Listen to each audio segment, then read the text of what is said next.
but in the political arena. And it can be won, I know it. Throughout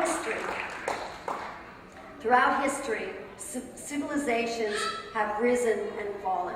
Civilizations have risen and fallen. Cultures have made their marks and then disappeared. You know, Jews and Tamils, same. We're always facing extinction.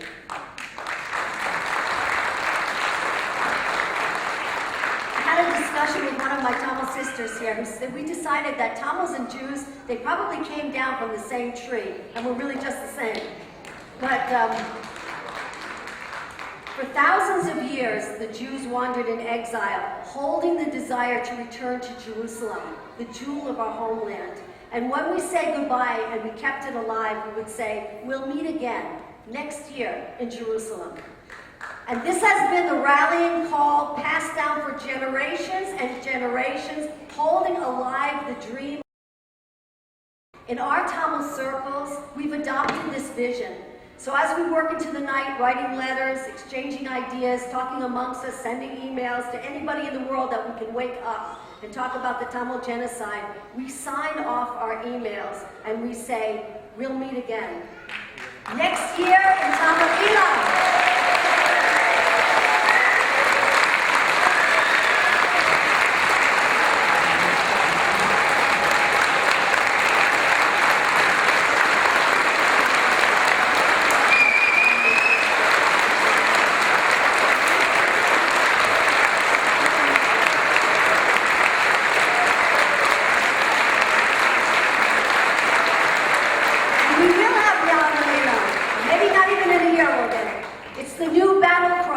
The new call for unity, the new call for hope and commitment. So say it now with me, I want to hear it. Next year in Tamil Elan, let me hear you.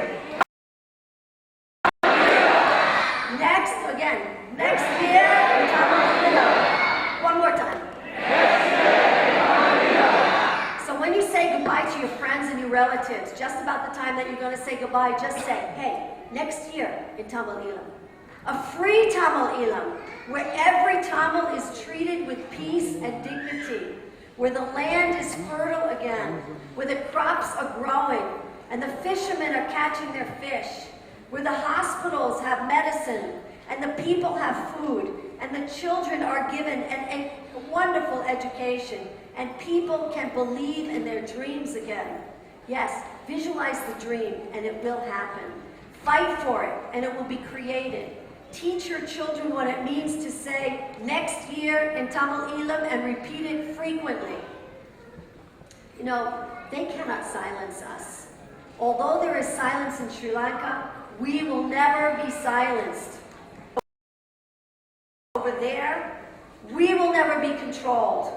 Although they are torturing and killing Tamils over there, they can never kill our collective spirit. We have God on our side, and we are on the right side of history.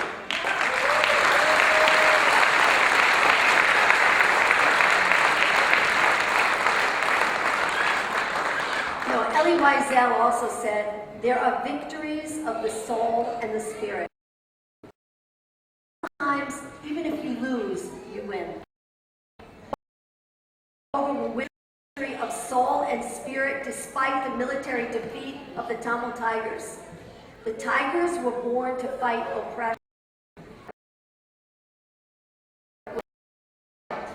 They were not separate from the Tamil people. They fought for freedom from cruelty and persecution, and that flame can never be blown out.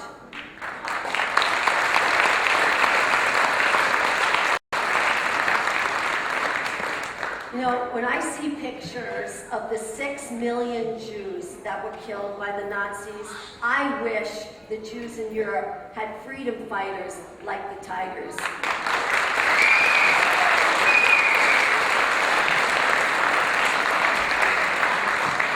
Can you imagine how history would have been different?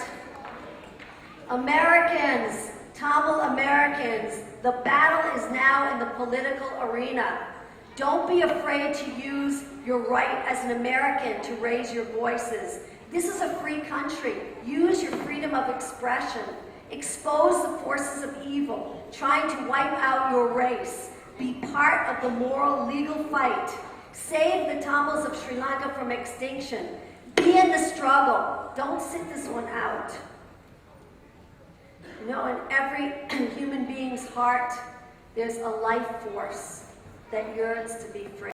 The Tamil struggle is every human being's struggle.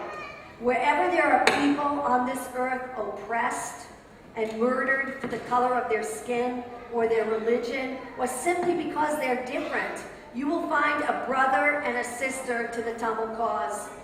We must unite and end this nightmare of masters and servants, the powerful and the powerless, and the concept that might makes right to justify the killing of masses of people. We said never again to Nazi Germany.